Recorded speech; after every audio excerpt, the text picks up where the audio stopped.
I'm speaking about the things that you're responsible for, not necessarily the things that are coming into your life on a consistent basis, although looking at those things might give you some insight as to your own choices and the things that you're doing that are affecting the things that come into your life. But what I'm talking about are these aspects of your life that you have control of. So manage your own poop. Don't worry about other people's poop. Just, think about that. So, without further ado, I bring to you patterns. So these, as I've discussed previously, are going to be broken down into dichotomies, and the three fundamental dichotomies that I've come up with for patterns are acting versus reacting, consuming versus creating, and loving versus unloving. So, first up, acting versus reacting. I am not trying to put a negative connotation onto any of these things, or to say that one is better than another, or to compel you to choose to live your life in one way or the other. These ideas I am presenting are my thoughts, my ideas, and what's important to me. So, when I talk about acting versus reacting, what I mean is, are you going into a situation with an obstacle, and when you go into that situation with that with an objective, when you go into that situation with an objective in mind, how are you behaving when you encounter an obstacle? So first of all, when you go into a new situation, and every moment is a new situation, are you going in mindfully? Are you acting, as it were? Or are you going in and simply allowing whatever happens to happen, and then responding to it with no real purpose, drive, or objective in mind, which would be reacting? And then if you are acting when you enter a new situation or a new scenario, do you continue to act with that objective in mind, or do you, when facing an obstacle, react, which is to say, instead of keeping your objective in mind, do you allow the obstacle to sway you? So there's a distinction between being dissuaded in an unproductive way and yielding gracefully en route to your object. And yielding can be a form of acting. So what I'm asking for here is mindfulness regarding your patterns of acting, reacting.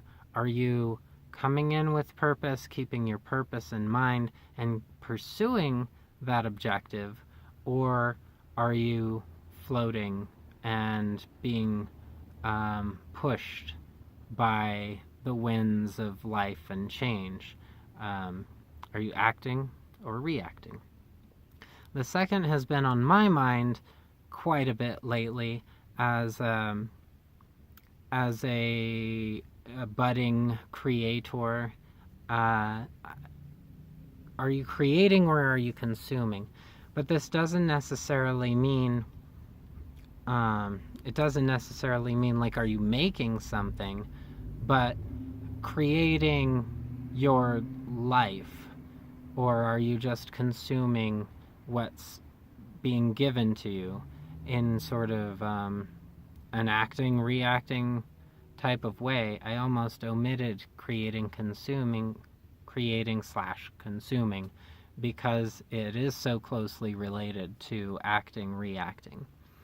But there is so much consumption in our culture that I feel that we should be mindful of whether or not we are creating the things that we want to be contributing to the world, or if we're just consuming what's coming in, or a healthy combination of both. Again, there's nothing wrong with consumption.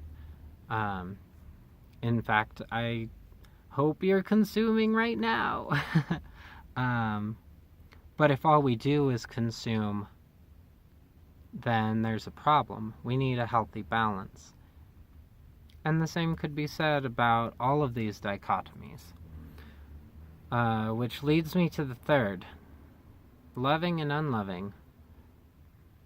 I don't know that being unloving has a healthy dose. But again, it doesn't necessarily have to be a negative thing.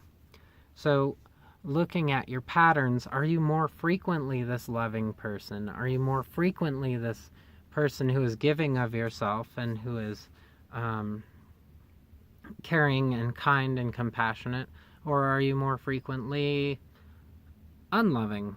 Not necessarily in a bad or directly harmful way, but perhaps more self-serving or thoughtless, not mindful, kind of unloving behavior. I swear that was a complete sentence, but I don't think that all of the grammar was in line.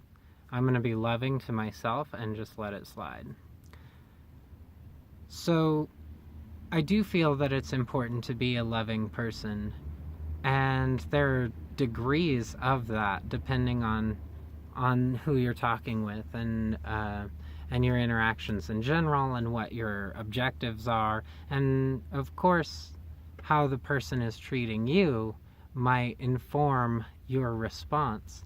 But that's again something to be mindful of, because one of the hardest things for me to do is to be loving to someone who's being aggressive or rude toward me. I find it very difficult to be loving towards that person. But when I realize that I'm not being loving towards that person because they're being aggressive in some form or another toward me, I'm not acting, I'm reacting. So those two kind of tie together in that sense. And if I was acting, I would choose, and I do when I'm being mindful of my poop and I realize, oh man, I'm reacting right now, I'm not being loving, and that's not what I want. So then I switch. I switch to acting mode, and my objective is to be loving, and then I behave in a loving way, and I create a better scenario for myself. Whether or not they appreciate it, it's for me ultimately. And I stop reacting to their aggression, and I stop being unloving towards them, and I stop consuming my own energy with this anger and frustration. So, there's a brief breakdown of 3 dichotomies that exist within the patterns of behavior that I recommend you or anyone, and definitely me, should be more mindful of. Thank you for watching. I hope you enjoy it. The premise is really silly, and I'm still trying to come to terms with it, but I created it, and so I'm running with it. 1 of 4 down. See you next Thursday.